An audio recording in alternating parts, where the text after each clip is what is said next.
ɓataake fewde e musidɗo am. Musidɗo tedduɗo, eto wonde sewnde ɓumde ɗomɗaaɓe gandal kaɓoroɗa majjere jangde. Salo habtorade niɓɓere wallitorade niɓɓere. Rento kadi habtorade ngañgu hutorade ngañgu. Ko ganduɗa ko fof salo jagirde hoorema no curki mbeyowi dow tago feere.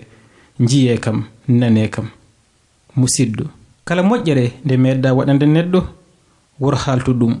Ko nonne kadi kala bonande nde neɗɗo meeɗi waddema wor jaggu ɗum e ngandima. Musiddam tedduɗo, andu gonga kala won mo haɗani. Mi wiyani wata haal gonga, kono welno on mo kalanta gonga, mbele tooke gonga o usto o jabɓo ɗum. Woto farnoro ngoragu ma ngu tan batte jogoram. Ala, so tawi ko ɗum woni ngoragu wadde ala mana. Musidɗo tedduɗo, wor jaɓu wonde nuggaro ha miijoji ma naftoji ndumbo.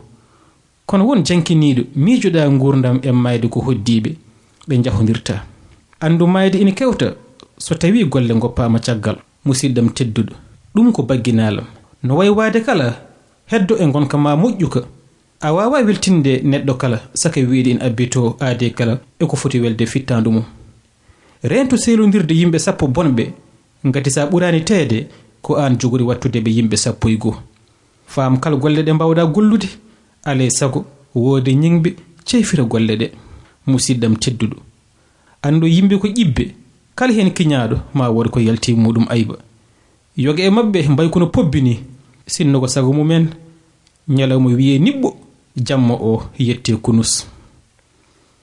Musidɗo, wornan gastugol golle arani ko jihe tengtina nunɗal fowru. Ndu ala ndimago yaade ndu ɗacca nuntoragal mayru caggal. Ɗum waɗi sa nani ina wiye fowru asorako gulle andu ɓuti ngawaka hen. Indu gonɗini ngal ɗon nuntoragal cuumingal e jikku mayru kono ndu wajjiɗani.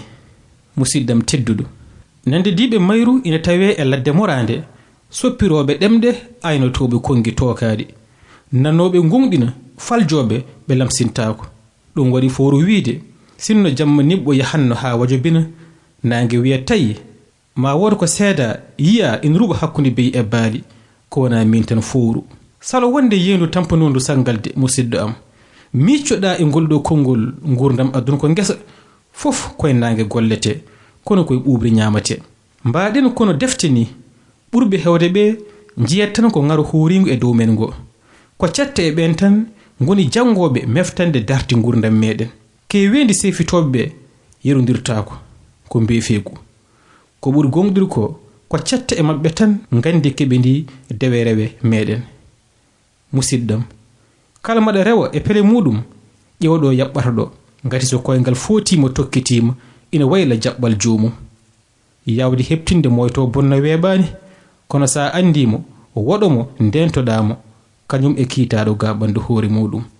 Musidɗo, woto jaɓa homtede ha mbayla jaɓɓal ma. Won deƴɓe laatiɓe mumante won yoɗaɓe golle ma cabbi tan ko ñalande ma ummorade e jippi.